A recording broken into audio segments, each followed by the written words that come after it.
marketing is like, people asking you on a date, but PR is the reason you say yes, is because of that brand. It's because of those relationships. Welcome back to the RV Queens podcast, where we dive into the world of women making money and living life on the road.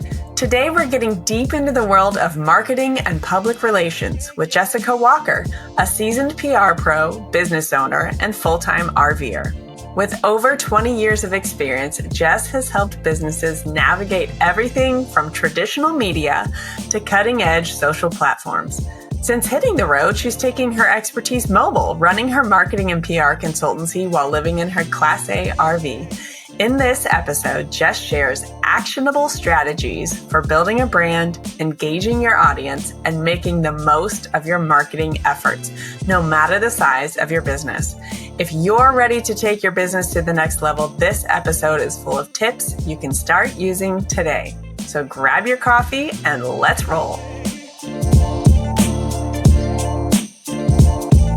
Hey, welcome to the RV Queens podcast, Jessica. Where in the world are you this week? Well, this week we are in St. Augustine, Florida. And it's actually been really nice weather, but I'm excited because I think we're supposed to get a cold front tomorrow. So be even breezier and fun to be on the beach some more. Oh man. Are you familiar with that area? Like, have you visited there before? Yeah. So my husband, his family is in Gainesville. And so they continued to come over to St. Augustine when they were kids growing up, and our girls have come here. And so we're actually really familiar with it.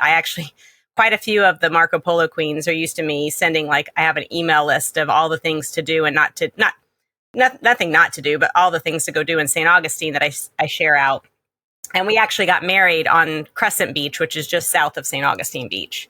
So yeah, we're very familiar with the area. We love it here. We're in Gulf Shores, Alabama right now. Now, where are you at? Yeah, we've been here multiple times over the past 4 years, and it's starting to feel like familiar, and felt like a little homecoming, even though we're not from here. But it's like after a whole year of travel, being back in a familiar place is just nice. Okay, Jess, before we dive into your expertise, I've got to ask about your full-time travel life. Just give us the background. What led you and your husband to leave your house and network that you built in Florida to live and travel full-time in an RV? Many people, everybody loves Florida, and it is beautiful. I have to agree on that. But when you live in Florida, especially when you live in Southwest Florida, it gets a little crowded in season, which is basically January to April. And, when our girls were grown, they are grown, but they're in their late 20s, they left the area. So we have one in Florida and one in Washington State. And when my husband retired, he had this big dream of traveling out west for several months. And so back in 2022, we did that. We did a 3-month trip out, and we just enjoyed it. And, when the girls were little, we did camping with them. Then when they became teenagers, we got a boat instead because nobody ever wanted to camp. They always wanted to go to the beach instead. So we did that. And then we decided, for retirement, let's get an RV and go out west and do our own thing. And we kind of loved it, from the beginning. And summer of 23, we did a 2-month trip. And that's when we came back and we said, you know what? The only thing that holds us in Southwest Florida is the job I had at the time, which was a great job, but there was no family there. Everybody had left. It's getting hot and crowded. And, I don't know about you guys, but Hurricane Ian made a very direct visit to our house in 22. So, we were kind of ready and ready to let go. So we spent the whole year from that point to April of 24 trying to prepare for that. Pick the brains of people that we knew were already full-timing, figure out what they do for mail, what do you do for prescriptions, what do you, vet care, kids, not that we had to think about the kids, but, just understanding that's a whole different lifestyle. And getting rid of everything becomes a little bit addicting. You wouldn't think so. But once we started selling everything in the house, we just kept going. And so we sold the house in April, and we do have a storage unit in Gainesville because that's considered our home base. Since we do have family there, our oldest daughter's there. And, we keep a 10 by 10 there with photos and sentimental stuff, but we've been full timing since April and we love it. We've been on the road over 2+ years, and people are still like, oh, so we won't see you on Thanksgiving? Not this year. No. So I think the holidays too, I think that's really hard for, those of us that have lived like traditional American lives for our whole life. It's like, that's the time of year when everyone sees everyone, even if, to be honest, we all don't want to be there sometimes. It's like, yeah, we're going to stop doing these things that are just expected. Yeah. Our girls will occasionally fly to meet us at a place and stay a couple nights with us to explore national parks and stuff. But it's really quite simple with the two of us. And I think other people are like, how do you spend that much time with your spouse? I'm like, well, you have different parts. You go outside, you go ride a bike. Like, yeah. Your shift to travel life coincided to your shift also to run your own business, which is a marketing and PR consultancy.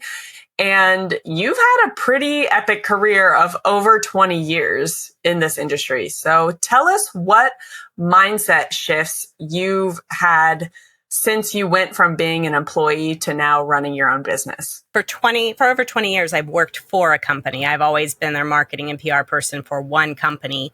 And again, as I mentioned earlier, the only thing holding us in Southwest Florida was my job. And we wanted that flexibility and freedom, especially going into different time zones. My husband's retired. He has a lot of freedom. We want to explore these places together that we're going. And so we finally just talked about it a lot, did a lot of soul searching and thought, let's just try it. Let's see what happens, and we're kind of in it together, even though I'm doing the marketing and PR consulting side.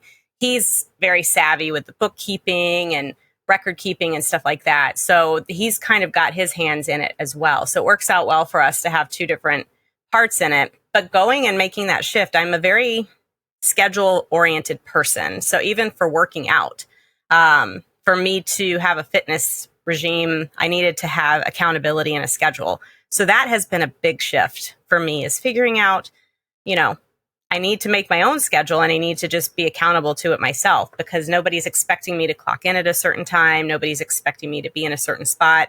And so it's a big challenge to get used to that. We decided, why not? I've had, like we said, over 20 years. I've got my master's in public relations, and I also have my accreditation in public relations. And in Florida, I'm a certified public relations counselor. So I have all these credentials. I should just probably put them to good use somewhere. And, you can pick and choose projects. It works for small businesses, I think, because I don't have a minimum. I'm like, you want me to just do one project and make an image or a press release for you for X dollars? Okay. It's a lot simpler, I think, is a big part of it too. It's not so, at least right now, you have stressful moments in any career, but it's not as stressful as it has been being in a corporate environment. I love that you have that ease of, you're not necessarily like relying on this. You can do it because you're passionate about it and you want to help others. And I just wish you all the success, because I know, at least for me, the businesses that I've had thrive in my life, it's always when I go into it with that sense of ease. Because you don't have the pressure of, and like the stress of like, I need your money, please. I think you get that, what is it, a feast or famine as well. You panic because you don't have anything coming in, and then you get a bunch of people asking you questions, and you start panicking, thinking, oh my gosh, will I have too much? So that's a balance as well, is figuring out, okay, I've got to kind of get that balance working between not panicking over one or the other. So I'm excited to dive into your expertise, because we have a lot of women who listen to the podcast and are active in the RV Queens community.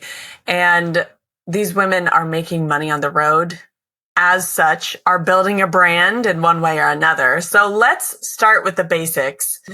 Will you break down the difference between brand versus marketing versus public relations? Marketing is what we always call the paid arm of things, essentially. I know marketing is used a lot in description of all of it. Communications, PR, all of it tends to just land under marketing because it's a simpler thing for people outside of that industry to understand. But marketing truly in its sense is the paid version of something. So if you're doing paid ads, putting things out there, if you're paying to put your brand out there, your brand is also, it's you. Like, it's got to be not just your business, but businesses and business brands are built on relationships. And so you have to be genuine, you have to be ethical, and you have to be empathetic, because people are buying on feeling, are engaging on feeling versus you selling them or seeing a great ad or something of that nature. And then public relations is like the earned side of things. So it's basically people promoting you and supporting you because of your brand or your reputation, because they know that you are who you say you are, that you are genuine, that you're not just faking something to get further and make just money and not care about how it impacts other people. Marketing is like, people asking you on a date, but PR is the reason you say yes, is because of that brand. It's because of those relationships. So how have you seen the strategies in marketing and PR and brand and all this stuff shift and change since you started 20 years ago to now? Well, the internet, for one. You had to type up press releases and fax them, and that is definitely showing my age on that. But it's, and traditional media, like, people think, when they think media, in the olden days, it was TV, radio, magazine, newspaper. Basically, that was your staples when it came to getting in front of the media. But nowadays, you have so much more to grapple with, so many different channels, not only to use as a resource, but to also compete against as well. And not against other people, just continual learning, continually having to see what the newest thing is, and is that going to stick around? And if it is, then you have to step into that learning cycle. But now when I think, you have to promote your brand to the media, it's not just your traditional media anymore. It's promoting it to social media. You've got the algorithms, so you're kind of also courting that area too. And it just kind of bears down to seeing that in that 20-year span of how much growth has happened. And AI, while has been out for a long time, the access for public use has been out, I think, 2 years now. And that is creating a whole nother layer of things for people to learn how to deal and brand against and brand with. Would you say it's more complex now than it was when you started? Yes, by far. But that has its good and bad things, just as anything does. You've got pros and cons in any of that. I mean, it's great because there's more ability for engagement with your audience. When you were just dealing with traditional media, when it came to TV, radio, magazine, and newspaper, that was one-way communication. Mm-hmm. You were just telling the public what you wanted them to know or what you wanted them to hear. But now the nice thing with having a little bit more control over your messaging is that you can engage with your audience. You can learn what they want to hear, what they don't want to hear, what they want from you, what they like about your services or your products, so that you can make yourself better. And then in turn, that strengthens that relationship with your audience because they see that you're willing to take their feedback and make something more, and you're invested in that relationship with them. That's a good point. I hadn't thought about that. I think it's because I've been so steeped in, I don't even know how old I was when the internet came out, probably 10 or 15 or something. So I love hearing people's stories from like pre-internet days to now, because I think it just gives us such perspective on like, in general, but then also how much easier we have it and how many tools we have at our disposal. It gives me like a gratitude for it. So thank you for that.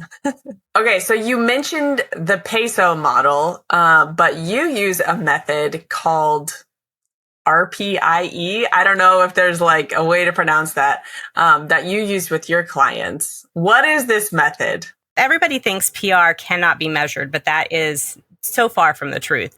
Because marketing is something that's more tangible. You can say, I placed an ad to sell this product. We sold 12 of them. Clearly it worked. Where when public relations being an organic method and a relationship building method, it's harder sometimes to measure that, but not impossible. You just have to be strategic and intentional in the beginning. And so the standard model, and these are the four core parts of it, is RPIE, which is research, planning, implementation, and evaluation. There's a layer of steps under each of those, but anything you do can be measured if you follow that plan. And so basically, you want to promote a product that's coming out. Well, research, see, has the product been out? If it has, how are people using it? Who else is involved in it? What are your competitors doing? Get your baseline so that you can figure out, hey, I want to have, so many people visit my website and spend X amount of time on the website. So I know that they're actually reading the messaging that I have there. And so you say, I want to have, my goal is to increase the traffic to the website so that I know that my message is coming out.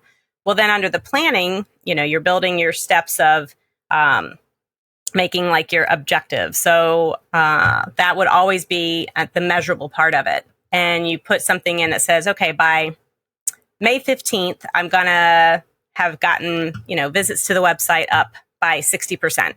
Well, because you've got your benchmark now, you know where you're starting.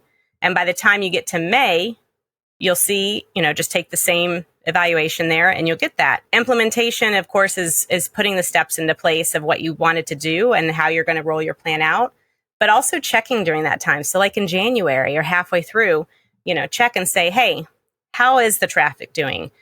Is there something I could be doing differently that could help keep that going if the momentum's up? If it's not moving at all, what am I doing that's not working? So you evaluate all the way through. And essentially, once you get to the end, if you followed your RPIE steps, hopefully you've been able to accomplish your objective and get the goals, reached that you were looking for. Okay, let's get really tactical for like the travel mom who's running a business and trying to build a brand part-time, like in the pockets of their days and nights and stuff like that. Is the strategy you just described something that these women can implement on their own? Like, are you proposing like a Google spreadsheet type situation, or like just on a really tactical level, how does one just begin? It's definitely a bigger process when you're putting pen to paper and trying to put that out there. So it's not just saying, I just want to make more money or I want to make sales. What do you want to do? Like, you have to always have a goal and something to measure. It's not, I'm doing it because everybody else is doing it. A lot of companies will even tell their marketing team, well, so-and-so is doing it. When they're like, but why? Why are they doing it? Why do we need to do it? Is it really something that is going to push what we're trying to accomplish? There's always got to be a reason or a goal. And so if anybody, entrepreneurs, moms on the road, selling services or products, as long as they start with that and say, and you don't have to make huge objectives. You can just do a small thing to begin with to see how it works. I want to increase my engagement on Instagram up 5%, by the end of 60 days, and work towards that. And then as you get more comfortable with setting up, as we call them, campaigns for what you're doing, then you can make loftier goals, make loftier objectives so that, it's measurable. But that's the end goal, is all of those things help and work because it makes you plan it out. It's not just winging it. Quick idea I'm going to throw out to you. Have you ever thought about just creating like a little mini course or like some kind of like download that people can buy from you to just get RPIE for their own business working? Because that would be so helpful. No, because the RPIE, which I'm fine to share like information, I'm definitely, open to connect with people and kind of help them start that way. I mean, honestly, too, you can Google these things, for public relations communications plan is essentially what you're looking for.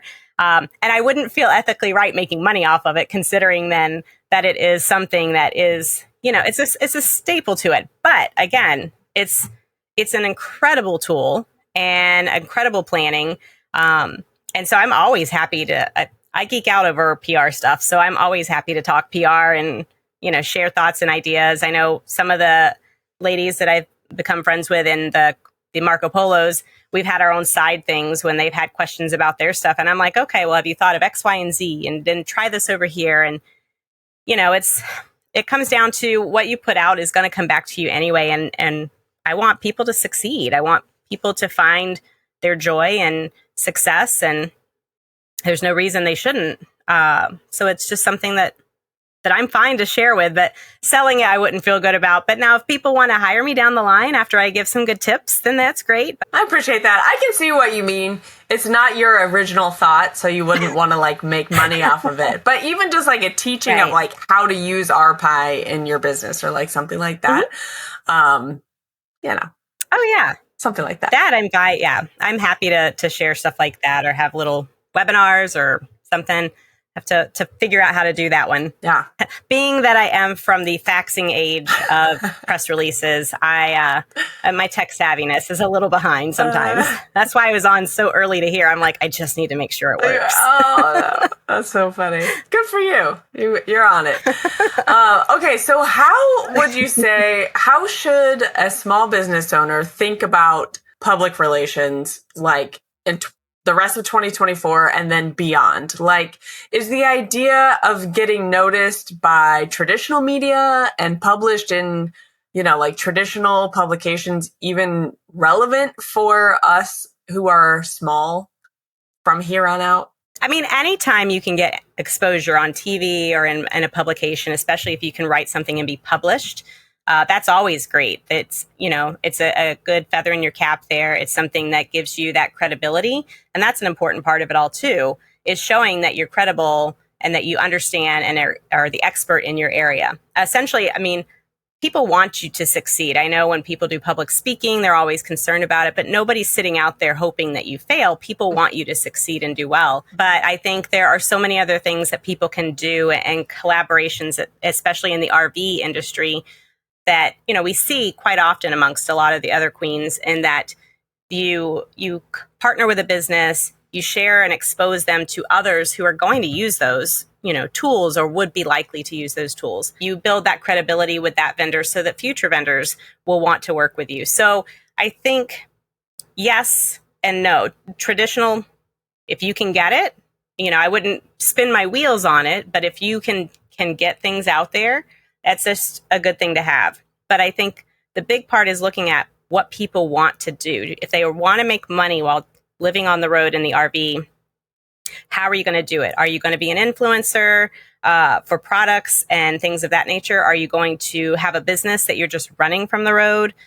And figuring out what partnerships work. Because especially with social media, the other part that helps influencers is those relationships and partnerships. So I'm sure you're someone who like eats, sleeps, and breathes marketing and PR stuff. I mean, you've been in it so long. I'm assuming this is what you do. So what trends do you see on the horizon for social media versus traditional media? In other words, what should small business owners be putting their time, money, and energy into to build a brand for the future? It's got to be something that you flow into, that you're passionate about, kind of talking about coming into the business with ease. If you're doing something you're excited about, then you're going to be invested in it anyway. If you're doing something just to make money at it because you think, oh, this is easy and I should try it this way, it's going to be a lot harder. So first off, make sure that you're excited about what you're doing. Second, I attended a conference recently, and I remember the one of the social media speakers was talking about LinkedIn, and she really ended up skyrocketing when she started just putting out her initial work. Not, some of us will spend an hour or so working on, maybe longer, working on videos and things and music to get the perfect timing and all of this. And that's great. And then you'll do a 2-second post that you throw out there that all of a sudden becomes viral and garners way more attention than the one you just put all your effort into. And so what that tells me is do the stuff that you are enjoying and that is fun for you. I know some collaborations, there's a lot of rules and restrictions. So make sure that you're collaborating with companies too that meet your needs. It's not all one-sided. It just like any employment or relationship, it's two-sided. And if you feel like a collaborator or somebody is asking way too much of you and that's not a comfort level, then it's going to already be a struggle from the beginning. Mm-hmm. And so I think people have to, one, do things that they're passionate about. And these trends, like, it's hard to tag into the trends. And I think if people are just genuine about what you're seeing, what they're showing you, then that is what is going to pull people in. Mm-hmm. I mean, a lot of the Instagram accounts I follow that are people I don't know are people that, I just enjoy watching their videos, their, a glimpse into what they're doing. I find them humorous, things like that. Just be yourself and embrace that is really one of the big things. And knowing your target audience and how to get to them. I mean, it truly is, I can't say it enough, relationship driven. Almost anything nowadays is. To me, it seems the idea of like marketing my business and coming up with a plan and public relations and all this stuff is like, it feels really overwhelming. But what I can do is day after day, engage with my audience. Like that feels like the one thing I'm like, okay, look, it's bite-sized enough for me to control and get the feedback. And then, as the business grows and all that kind of thing, to me, what I'm getting from what you're saying is like, it's okay to just do what you can right now and down the road, worry about these bigger brand partnerships and the media, exposure and like all of that stuff. As a small business owner where I am right now, maybe don't worry about that unless an opportunity like shows itself. And things will come. They really will. Especially the more that people see, who you are, and it just works out, I think, in the end as well. So no, it's definitely a good thing. And I even like businesses, and I don't know if many of the RV queens operate with like Google reviews and stuff, but I always would advise businesses too that if they got a negative review, whether even on Facebook, because I know Facebook and all of them will do reviews, don't ignore it. Don't try to remove it. As long as it's valid. There's so many bots out there. Some of them are just fake. If you have a genuine review of somebody that was unhappy, addressing that, because anybody looking in the future sees that you were trying to be empathetic to that person. Now, not in a negative way. Definitely PR your answer on responding to them. But we hate to hear that you had a disappointing situation. Like, please reach out to us at X website or email. We'd love to talk more with you to find out how we could earn your service back or earn your business back. And so again, you might still keep that negative review, but you're engaging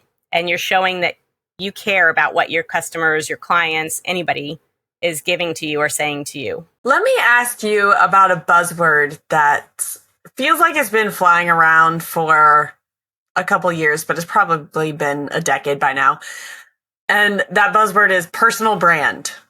How should a business owner be thinking about their personal brand while also building a brand and a business? It is something that I am very, very passionate about. When I was helping other PR professionals get their credentials and teaching and stuff, personal brand is not just a PR person thing. It is an everybody thing, because what you do as a person is going to still roll into your business. This is why, especially in the PR world, I don't put out my thoughts on certain topics, whether it's political or whatever's happening, because you alienate one side of your audience no matter what. I mean, our audiences are comprised of so many different backgrounds and beliefs.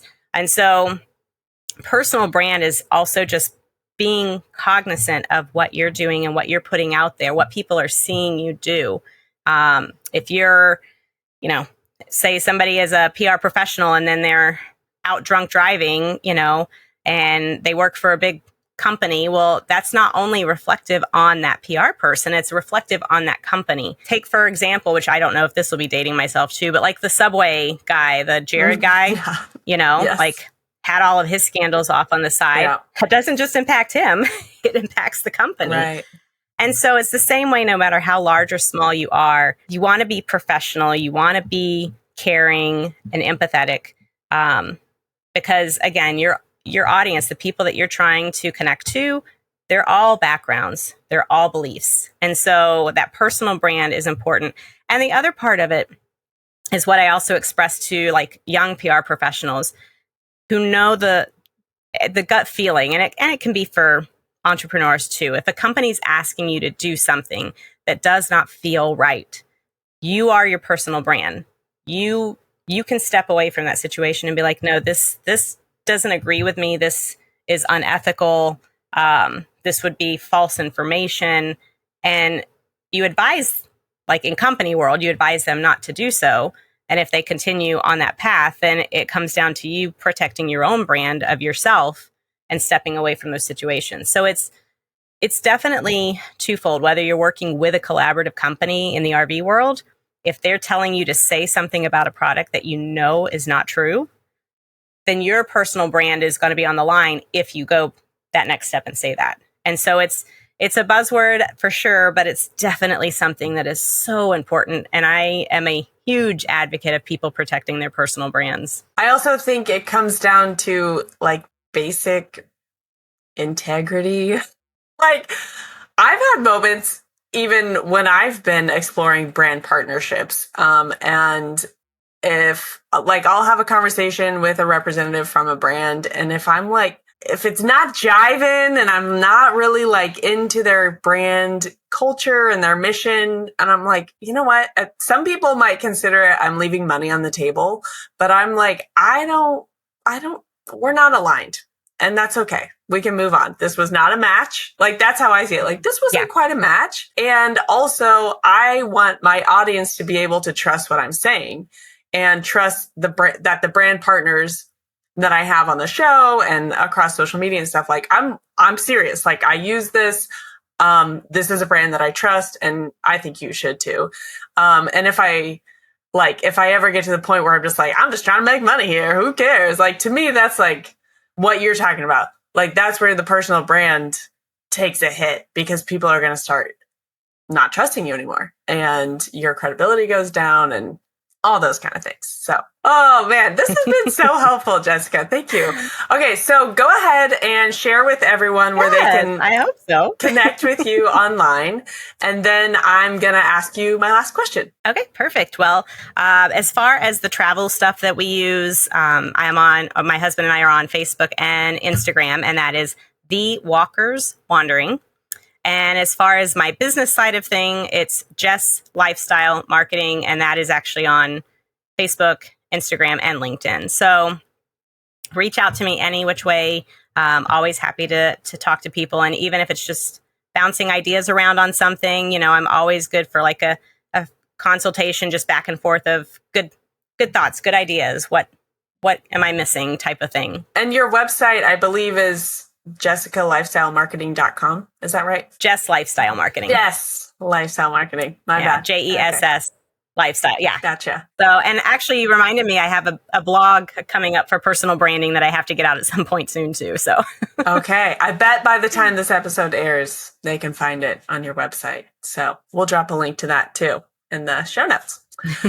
So for this episode, I want to end with a 1-in-1 round where we each share a tool that is improving our lives these days. It can be something related to brand and marketing and PR, or it can be an app that you use, or it can be a kitchen gadget or a travel life thing, whatever. Do you have something that comes to mind right off the bat, or do you want me to go first? Have you go first. I got to think for a second. Okay. Yeah. I mean, it's kind of like unfair because I already knew this question was coming.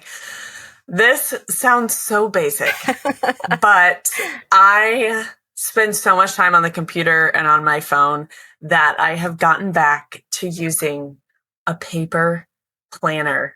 And I don't even like floral prints, but I just picked this one up because it has like the daily planning, like little sections that like the to-do list and all the things. And it's the thing that's really helped me. And I got to give kudos to my husband because he told me I should do it, is doing a nightly brain dump in this thing. When like the phone is put away, the computer, blah, blah, blah, whatever. I'm sitting in bed in my pajamas and I write out a little like brain dump of here's a bunch of stuff in my mind and I just got to get it out, pen and paper. And it obviously you can use like a normal journal or notebook, whatever, but I just have come back to the basics of pen and paper, baby. Get it out of your brain. And it's like really helping me. I love that. I do. And actually, you crack me up because I have off to the side my pen and paper planner. That thing looks thick. Yeah. It's thick. It's thick. And I have always been a pen and paper person as far as structure. Like now journaling, it's too hard for me to do like the brain dump at the end. But I did actually recently go back to the planner hard copy because technology, like I said earlier, is not my friend. And so seeing things on a calendar on paper are very helpful. So for us, there's certain apps that we really enjoy being on the road. Of course, in the business world, all the Grammarly and all those things are really helpful. Chat GPT, those things like that for brainstorming ideas. But as far as like our travel life, we love our dog and we travel with her everywhere. And so we use Bring Fido a lot. That's an app that when we were like, hey, we want to take Stella with us to dinner, let's find a place near us that's dog friendly. So we use that a lot. But yeah, I mean, a lot of these apps, tour guide apps, things like that are just helpful with the planning. There's just so much out there, which is probably why I'm like you. I've converted back to pen and paper because I made my husband and my dad go with me to Office Depot to find this planner. I'm like, I have to get a planner, and they're showing me different ones. I'm like, no, I need it to have this layout. Like, that's not going to help me. And it has to lay flat, and I agree. Like once you get into it, it's like, no, you know what you need. You got to get in there and hold it. Yeah, that's right. So shout out to like Barnes and Noble. And where did you say you got yours? I like Office Depot or something. Yeah. Shout out to the old school stores that have the paper planners. I hope they keep it up. So okay. Thank you, Jessica, for inspiring us all, being on the show today. I've really enjoyed the conversation and getting to know you even more. Yay. Same here. Alrighty. I will. Thank you for having me. You're welcome. I will see you on the road. Thank you so much for tuning in to today's episode and for being part of the RV Queens community. Remember to hit subscribe on whatever platform you're listening on. And guess what? You can have conversations like I had on this episode with your fellow RV women who are living intentionally and making money on the road. Head to rvqueenspodcast.com/community to join RV Queen Circles today. It's a totally unique online space with a shared prosperity model that's all about community over competition. I'd love to have you be a part. All right, guys, I'll see you next week, or hopefully I will see you on the road. I don't even like floral prints,